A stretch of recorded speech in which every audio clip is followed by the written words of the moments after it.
Welcome to federal news, federal Andhra Pradesh.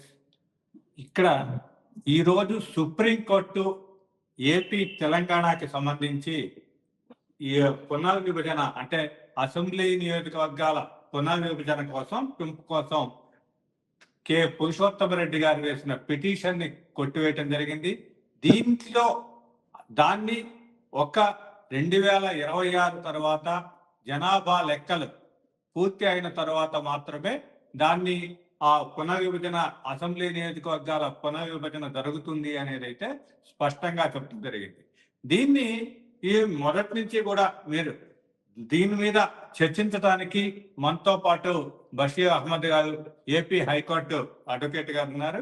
ఆయన్ని అడిగి తెలుసుకుందాం. దీంట్లో అసలు సుప్రీంకోర్టు ఈ విధంగా ఎందుకు చెప్పింది, ఇక్కడ పురుషోత్తమరెడ్డి గారు వేసిన పిటిషన్ లో కాశ్మీర్ లో పునర్విభజన చట్టాన్ని అనుసరించి మొత్తం కూడా ఈ అసెంబ్లీ స్థానాలను విభజించారు. అయితే ఇక్కడ 2014 నుంచి ఏపీ తెలంగాణవి పట్టించుకోకుండా ఉన్నారు, కేంద్రం ఒక వివక్ష చూపుతోంది అనేది ప్రధానంగా పిటిషనర్ వేసిన పిటిషన్ వాదన.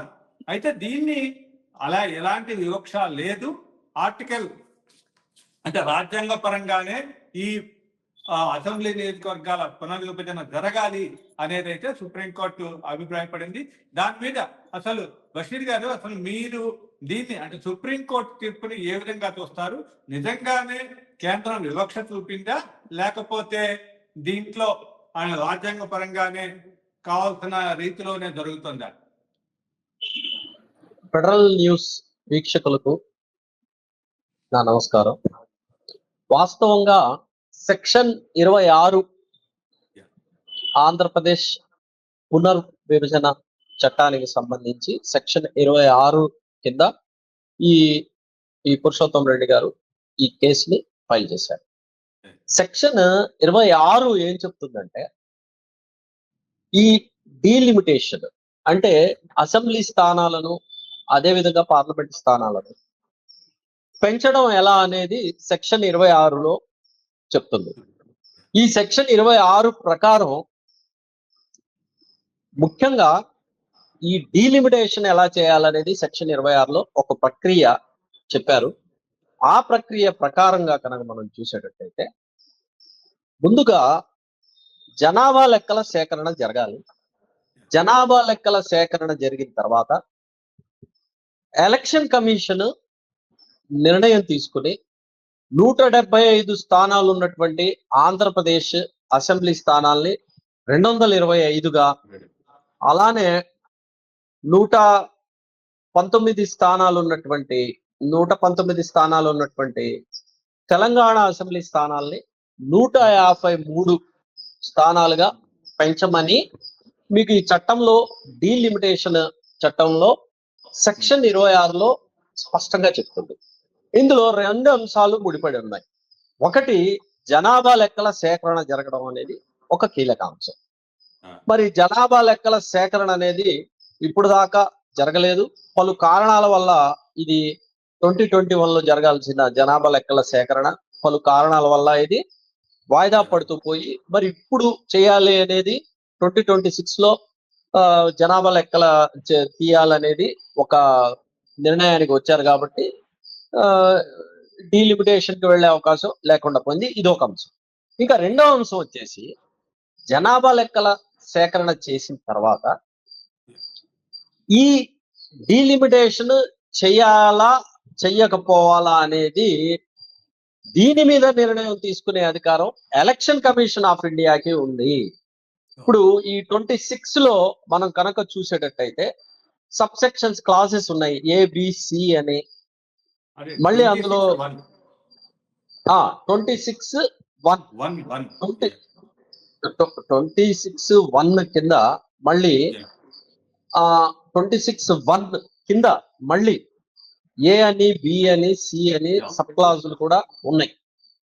ఈ సబ్ క్లాజుల ప్రకారం కనుక మనం చూసేటట్టయితే కనుక ఈ C ప్రకారం కనుక చూసేటట్టయితే ఈ సీట్లు పెంపకపోవడం అనేది ఎలక్షన్ కమిషనే చేయాలి. ఇక్కడ సెక్షన్ 26లో క్లియర్ కట్ గా చెప్తున్నాడు.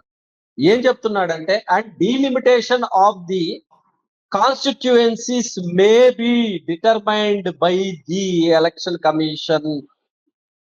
Commission in the manner here after provided అని చెప్తున్నాడు.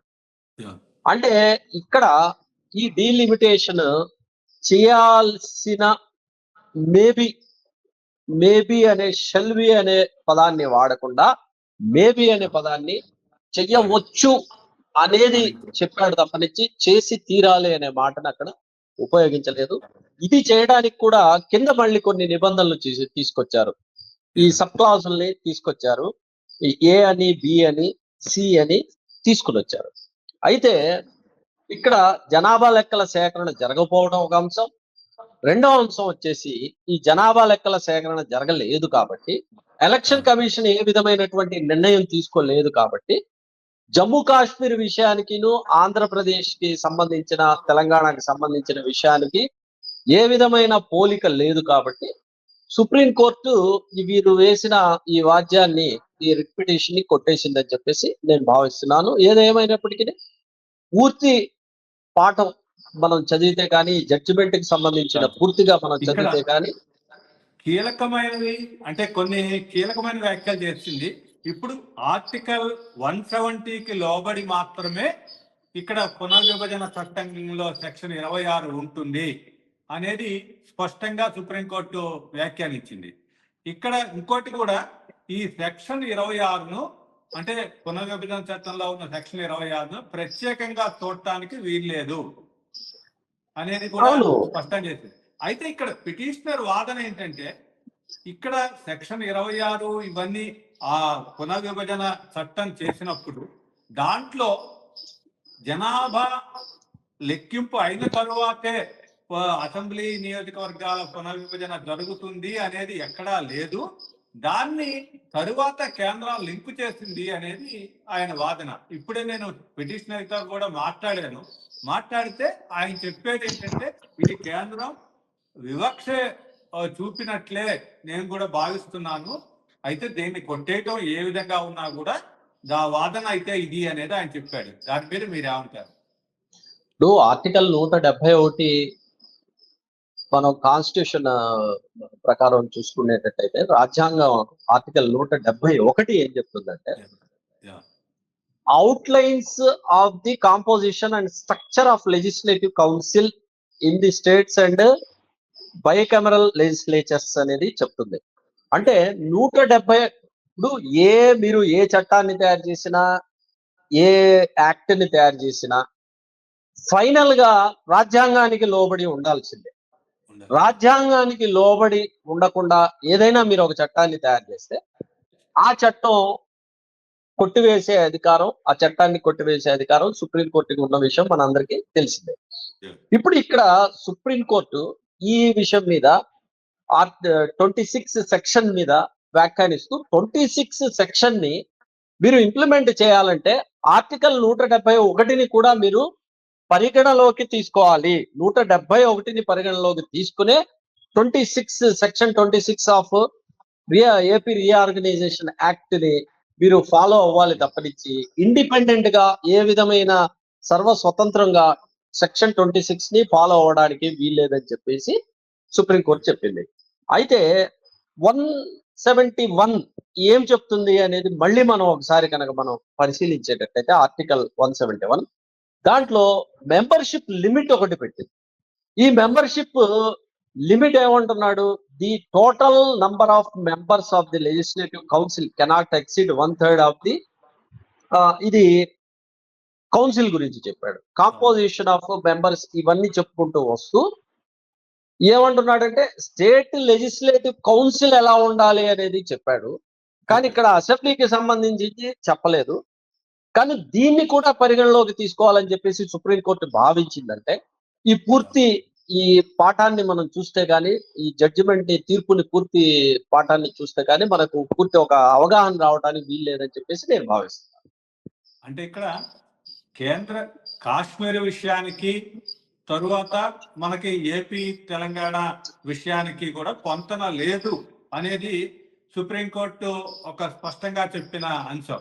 అంటే ఏంటి, ఇక్కడ కేంద్ర పాలిత ప్రాంతంగా దాన్ని తీసుకున్నారు కాబట్టి లేదని చెప్పిందా, లేకపోతే అసలు దాన్ని 2022లో చేసిన తర్వాత దాని అసెంబ్లీ నియోజకవర్గాల పునర్విభజన అక్కడ జరిగిపోయింది, ఇక్కడ మాత్రం 2014లో పునర్విభజన జరిగినా కూడా దీన్ని చేయలేదు అని ఎట్లా చూడాల్సింది?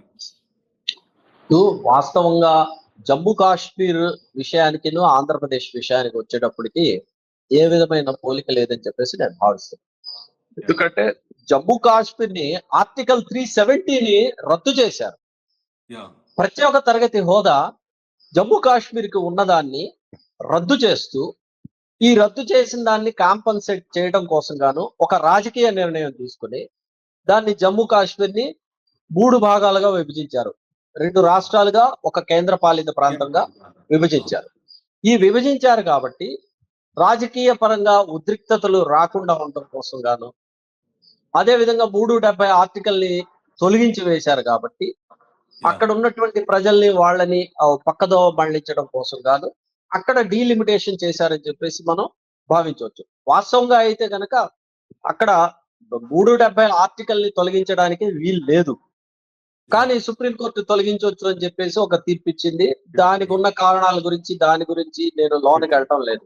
ఎందుకంటే దుష్యంత్ దవే గారు డిజిగ్నేటెడ్ సీనియర్ సుప్రీంకోర్టు అడ్వకేట్ గారు స్పష్టంగా చెప్పారు, ఈ 11 సంవత్సరాల నుంచి సుప్రీంకోర్టు జడ్జీలు అందరూ కూడా రాజకీయంగా ప్రేరేపితమయ్యి జడ్జిమెంట్లు ఇచ్చారు తప్పనిచ్చి సర్వస్వతంత్రంగా ఇవ్వలేదు.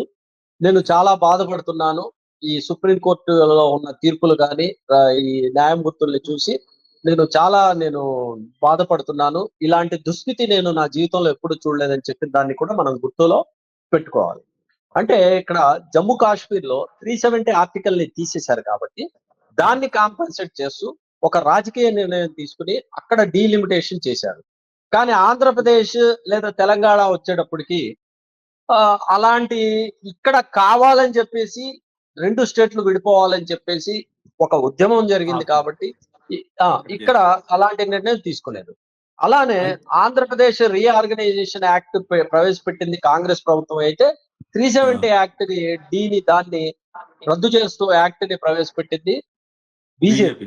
కాబట్టి బీజేపీకి ఆంధ్రప్రదేశ్ మీద కానీ తెలంగాణ మీద కానీ ఏ విధమైనటువంటి ఆసక్తి లేదు. ఒక విధంగా చూస్తే దక్షిణాది రాష్ట్రాల మీద బీజేపీ ఆర్ఎస్ఎస్ కి ఏ విధమైనటువంటి ఆసక్తి లేదు. వాళ్ళ రాజకీయ ప్రయోజనాలు ఇక్కడ నెరవేరడం లేదు కాబట్టి ఈ రాష్ట్రాలను ఏ విధంగా రాజకీయంగా తొక్కివేయాలి, ఇబ్బంది పెట్టాలనేదే చూస్తున్న విషయాన్ని కూడా మనం గుర్తుపెట్టుకోవాలి. ఇక్కడ మనం చూసినట్టయితే ఇప్పుడు 2027 ఫిబ్రవరి నుంచి జనాభా లెక్కలు స్టార్ట్ అవుతాయి అనేది కేంద్ర ప్రభుత్వం ప్రకటించింది. డేట్ కూడా 2027 ఫిబ్రవరి నుంచి స్టార్ట్ చేస్తున్నామని. అయితే ఇప్పుడు మనకి తెలంగాణలో 2028, ఏపీలో 2029కి ఎలక్షన్స్ వస్తాయి. ఈ 1 year లో ఈ మొత్తం కూడా పునర్విభజన అయ్యి మొత్తం కూడా సీట్లు పెరిగే అవకాశం ఉందంటారా? లేకపోతే మీరన్నట్టు ఎలక్షన్ కమిషన్ నిర్ణయం తీసుకోవాలి కాబట్టి ఇప్పుడు వాళ్ళు షుడ్ అని కాదు ఏదో మేబీ చేయొచ్చు అని ఒక క్లాజ్ ఉందని చెప్పారు కాబట్టి వాళ్ళు ఏమన్నా కూడా దీన్ని పోస్ట్ పోన్ చేసే అవకాశం ఉందా? ఈ రోజు ఎలక్షన్ కమిషన్ కూడా సర్వస్వతంత్రంగా వ్యవహరించిన విషయాన్ని మనం చూడొచ్చు. ఎలక్షన్ కమిషన్ కూడా ఒక నిష్పక్షపాతమైన వైఖరి కాకుండా రాజకీయంగా బీజేపీ ఆర్ఎస్ఎస్ పక్షాన్ని వహిస్తూ బీజేపీ ఆర్ఎస్ఎస్ కి ఏ విధమైన అవసరాలు ఉంటే ఆ అవసరాలు తీరుస్తూనే పనిచేస్తుంది. ఎందుకంటే ఆ ఎలక్షన్ కమిషన్ లో కూడా బీజేపీ ఆర్ఎస్ఎస్ కి సంబంధించిన వ్యక్తులు నిండిపోయి ఉన్న విషయాన్ని మనం చూస్తున్నాం. ప్రతిపక్షాలు కూడా ఆరోపిస్తున్న విషయాన్ని కూడా మనం గమనిస్తున్నాం. అయితే ఇప్పుడు మీరు చెప్పిన డేట్స్ ప్రకారం చూస్తే 2028 లో తెలంగాణ, 29 లో ఆంధ్రప్రదేశ్ లో ఎలక్షన్లు జరగాల్సింది ఉంది. కానీ బీజేపీ ఆర్ఎస్ఎస్ ప్రజా ప్రయోజనాలు, మరి ముఖ్యంగా ఈ తెలుగు వాళ్లకు సంబంధించిన ప్రజా ప్రయోజనాల కన్నా వారి రాజకీయ ప్రయోజనాలకే ఎక్కువ ప్రాధాన్యత ఇస్తూ మేము ఇప్పుడు డీలిమిటేషన్ మేము చెయ్యము, ఏదో అడ్డుపడిందని చెప్పేసి ఎలక్షన్ కమిషన్ తో చెప్పించినా సరే మనం ఏమీ ఆశ్చర్యపడాల్సిన అవసరం లేదు. అంటే ఎందుకంటే ఈ రోజు ఎలక్షన్ కమిషన్ ఒక కీలుబొమ్మలాగా పనిచేస్తుంది బీజేపీ ఆర్ఎస్ఎస్ చేతిలో. ఇది బహిరంగ అంటే రహస్యమే. ఆర్ఎస్ఎస్ ని కలిపేస్తున్నారు మీరు ప్రభుత్వంలో. అవునండి. అవును. ఆర్ఎస్ఎస్ యొక్క తోకే కదండి బీజేపీ. ఇది బహిరంగ ఇప్పుడు రహస్యమే కదా. ఇక్కడ సుప్రీంకోర్టు మొత్తం కూడా సుప్రీంకోర్టు ఆ పిటిషన్ కొట్టేయటం ద్వారా అంటే దాన్ని మొత్తం కేంద్రం తీసుకునే నిర్ణయాన్ని ఇంచుమించుగా ఆమోదించేసింది. కేంద్రం చెప్పిన అంటే ఇంతకు ముందు జరిగిన విచారణ సందర్భంగా జరిగిన ఆ విచారణలో కేంద్రం యొక్క అభిప్రాయం ఏంటి అనేది కూడా సుప్రీంకోర్టు తెలుసుకుంది. దాన్ని మేము జనాభా లెక్కలు అయిన తర్వాతే పెంచుతాము చేపడతాము అనేది కేంద్రం కూడా స్పష్టం చేసింది. కాబట్టి ఇప్పుడు మొత్తం కూడా ఈ రాష్ట్రాల పునర్విభజన అంటే ఈ అసెంబ్లీ స్థానాలు మన 2 రాష్ట్రాలు తెలుగు రాష్ట్రాల్లో అసెంబ్లీ స్థానాల పునర్విభజన అనేది కేంద్రం చేతిలోకి వెళ్ళిపోయింది. అంటే వాళ్ళ నిర్ణయమే అనేది సుప్రీంకోర్టు కూడా ఇవాళ స్పష్టం చేసినట్టే మనం చెప్పొచ్చు. అయితే దీంట్లో మనకి ఇవి పెరుగుతాయని ఎంతో కొండంత ఆశతో ఇప్పుడు అన్ని రాజకీయ పార్టీలు కూడా ఇటు ఏపీ కావచ్చు లేకపోతే తెలంగాణ కావచ్చు ఇవి కూడా పెరిగితేనే మాకు అంటే ఎక్కువ మందికి సీట్లు ఇవ్వటం కానీ ఇవన్నీ కూడా దొరుకుతాయి అనే పరిస్థితి ఉంది. అయితే దీంట్లో కులగణన అనే ఇంకో యాంగిల్ కూడా చూస్తున్నారు. ఇవంతా అయ్యేటప్పటికి నేననేది 1 year టైంలో ఈ మొత్తం ప్రక్రియ అయ్యే అవకాశం ఉందా? మీ అంచనా ఏంటి? నా అంచనా ప్రకారం ఇప్పుడు వాస్తవంగా ఈ తీర్పుని ఇవ్వడం ద్వారా సుప్రీంకోర్టు కొంతమేర క్లారిటీ ఇచ్చిందని చెప్పేసి నేను భావిస్తున్నాను. ఈ నియోజకవర్గాల పునర్విభజన జరగాలి అంటే జనాభా లెక్కల సేకరణ జరగాలి అనేది అక్కడ బేసిక్ పాయింట్ గా డిసైడ్ చేసింది అనేది భావిస్తున్నాను. ఈ జనాభా లెక్కల సేకరణ జరిగిన తర్వాత ఎలక్షన్ కమిషన్ ఒక నిర్ణయం తీసుకోవాలి అనేది కూడా అందులో సెక్షన్ 26లో ఉంది. కాబట్టి ఇందులో కీలక అంశం జనాభా సేకరణ, జనాభా లెక్కల సేకరణ ఇంపార్టెంట్ అనేది అర్థమైంది. అయితే ఇప్పుడు ఈ ప్రభుత్వం ప్రస్తుతం ఉన్నటువంటి కేంద్ర ప్రభుత్వం ప్రతిదీ తనకు అనుకూలంగా మలుచుకుని నిరంకుశంగా ప్రవర్తిస్తున్న విషయాన్ని మనం గమనించవచ్చు. ప్రజాస్వామ్యయుతంగా ఏ పనిని కూడా చేయకుండా ఏకపక్ష నిర్ణయాలు తీసుకుంటూ ఒంటెత్తు పోగడలు చేస్తున్న విషయాన్ని కూడా మనం గమనించవచ్చు. కాబట్టి నా అంచనా ఏంటంటే ఇక్కడ పునర్విభజన జరగాలి అంటే బీజేపీ ఆర్ఎస్ఎస్ కి సంబంధించిన శక్తులు తమకు సంబంధించిన రాజకీయ ప్రాధాన్యతలు, తమకు సంబంధించిన రాజకీయ లబ్ధి ఏ విధంగా ఉంటుంది అనేది దాన్ని ఒక గీటురాయిగా తీసుకుంటారు తప్పనిచ్చి జనాభా సేకరణ జరిగింది కాబట్టి ఇమీడియట్ గా పునర్వ్యవస్థీకరణ చేస్తాము లేదా చెయ్యాలి అని చెప్పి ఆ చట్టంలో ఉన్న దాన్ని పాటిస్తారనే నమ్మకం నాకు లేదు. ఎందుకంటే చాలా చట్టాలను, చాలా తీర్పులను ఈ ప్రస్తుతం ఉన్న ప్రభుత్వం ఏ విధంగా తుంగలో తొక్కిందో, ఏ విధంగా వక్ర భాషను చెప్పిందో మనం గమనిస్తూనే ఉన్నాం. దీని మీద ప్రజల్లో ఒక ఆందోళన చేస్తే కానీ నియోజకవర్గాల పునర్విభజన జరగదని చెప్పేసి నేను భావిస్తాను. అంటే ఏపీలో ఉన్న రాజకీయ పరిస్థితులు ఇప్పుడు కూటమి ఉంది కాబట్టి కూటమికి కూడా అవసరం. ఇప్పుడు ఎందుకు సీట్లు ఇవ్వటానికి 2-3 పార్టీల మధ్య సీట్లు పెంచుకోవటానికి, అసంతృప్తులను బుద్ధగించడానికి ఇవన్నీ కూడా ప్రస్తుతం కూటమికి కూడా అవసరం. కాబట్టి ఆ దృష్టిలో పెట్టుకొని ఏమన్నా కూడా తొందరగా చేసే అవకాశం ఉండొచ్చా? కూటమికి అవసరం, ఖచ్చితంగా అవసరం అని చెప్పి నేను భావించట్లేదు. ఒక పాయింట్. తర్వాత ఈ కూటమి ఎన్నికల దాకా ఈ కూటమి కొనసాగుతుందో లేదో కూడా మనం చెప్పలేము. ఇంకొక పాయింట్, ఒకవేళ ఆంధ్రప్రదేశ్ లో వాళ్ళ రాజకీయ ప్రయోజనాల కోసం వాళ్ళు పనిచేసేటట్టయితే బీజేపీ ఆర్ఎస్ఎస్ ఈ రాజకీయ ప్రయోజనాలు తెలంగాణలో ఉన్న రాజకీయ ప్రయోజనాలతో కూడా ముడిపడి ఉంటాయని చెప్పేసి నేను భావిస్తున్నాను. కేవలం ఇక్కడ కూటమి ప్రభుత్వం ఉన్నంత మాత్రాన ఇక్కడ నియోజకవర్గాల పునర్విభజన చేద్దాం అని చెప్పి చేసి అక్కడ తెలంగాణలో వాళ్ళకి ఇబ్బందికరమైన పరిస్థితి తెచ్చుకుంటారని చెప్పేసి నేను భావించట్లేదు. ఏది ఏమైనప్పటికీ నా ఉద్దేశం ఏంటంటే ఈ నియోజకవర్గాల పునర్వ్యవస్థీకరణ జరగాలంటే పెద్ద ఎత్తున ఆందోళన జరగాలని చెప్పేసి నేను భావిస్తున్నాను. ప్రజల్లో అవగాహన పెరగడం, ప్రజల్లో కూడా మాకు నియోజకవర్గాలు ఇంకా పెంచండి అని చెప్పేసి ప్రజలు ఆందోళన చేస్తే కానీ ఈ అధికార పక్షమైనటువంటి బీజేపీ ఆర్ఎస్ఎస్ వాళ్ళు ఏదో ఒక నిర్ణయానికి వస్తారని చెప్పేసి నేను భావిస్తున్నాను. ప్రజల్లో ఆందోళన రానంత వరకు ఏ విధమైనటువంటి మార్పు రాదని చెప్పి నేను భావిస్తున్నాను. ఇంకో 5 ఏళ్ళు, ఇప్పుడు ఈ 5 సంవత్సరాలు అయిపోయి ఇంకో 5 ఏళ్ల దాకా కూడా పెరగకుండా ఉన్నట్టయితే ఇక ఖచ్చితంగా కూడా అటు పార్టీల పరంగా కానీ ప్రజల పరంగా పూర్తి స్థాయిలో కేంద్రం మీద ఒత్తిడి వచ్చే అవకాశం అయితే కంపల్సరీగా ఉంటుంది. ఇప్పటికే కూడా నియోజకవర్గాలు పెరుగుతాయని అన్ని పార్టీలు కూడా ఎదురు చూస్తున్న క్రమంలో ఇంకా లేట్ అయ్యే పరిస్థితి అయితే ఉండకపోవచ్చేమో అనేది అయితే భావించాలి మనం కూడా. ఎందుకంటే ఇక్కడ మొత్తం ఈ పార్టీల ఒత్తిడి, మీరు చెప్పినట్టుగా పార్టీలు ఒత్తిడి చేసినా ప్రజల ఒత్తిడి కూడా పెరుగుతుంది కాబట్టి ఇంకో 5 సంవత్సరాలు వచ్చే ఎలక్షన్ నాటికి కాకపోతే మరో 5 సంవత్సరాల నాటికి మాత్రం మళ్ళీ ఉద్యమం చేసి కానీ ఈ పునర్విభజన సీట్లను పెంచుకునే పరిస్థితి అయితే ఏంటి. ఒకవైపు అంటే ఇప్పుడు కుల గణన ఉంది, తరువాత మహిళా రిజర్వేషన్ బిల్లు ఉంది, దానికి ఉంది. వీటన్నిటికి కూడా రిజర్వేషన్లో వీటన్నిటిని కూడా కేటాయించాలంటే తప్పకుండా కూడా ఈ సీట్ల పెంచడం అనేది కేంద్రం ముందున్న కంపల్సరీ అనేది అయితే నేను అనుకుంటున్నా. మీరు చాలా అంశాలను స్పృశించారు. కరెక్టే. ఈ మహిళా రిజర్వేషన్ కి సంబంధించిన చట్టం కానివ్వండి, లేదా ఈ కులాల గణన జరిగిన తర్వాత కులాల వారీగా వచ్చే డిమాండ్లు కానివ్వండి, ఇవన్నీ ఉన్నమాట వాస్తవమే. కానీ ఎప్పుడైతే కులపరమైన గణన జరిగి కులాల వారీగా మాకు రాజకీయ ప్రాతినిధ్యం కావాలని చెప్పి డిమాండ్లు వస్తాయో, అలానే మహిళల్లో కూడా డిమాండ్ 10 ఏళ్ల తర్వాత ఇంప్లిమెంట్ చేస్తాం అని చెప్పారు కదా. మరి ఇప్పుడు వచ్చింది కాబట్టి టైం ఇంప్లిమెంట్ చేయమని మహిళల్లో కూడా డిమాండ్ వస్తే వివిధ కారణాలని చూపించి దీన్ని స్కిప్ చేసే అవకాశం ఉందని చెప్పేసి నా అంచనా, నేను భావిస్తున్నాను. ఎందుకంటే ముఖ్యంగా ఈ ఉత్తర భారతీయ జనతా పార్టీకి మరీ ముఖ్యంగా ఆంధ్రప్రదేశ్ మీద అలానే తెలంగాణ మీద ఒక చిన్న చూపు ఉంది.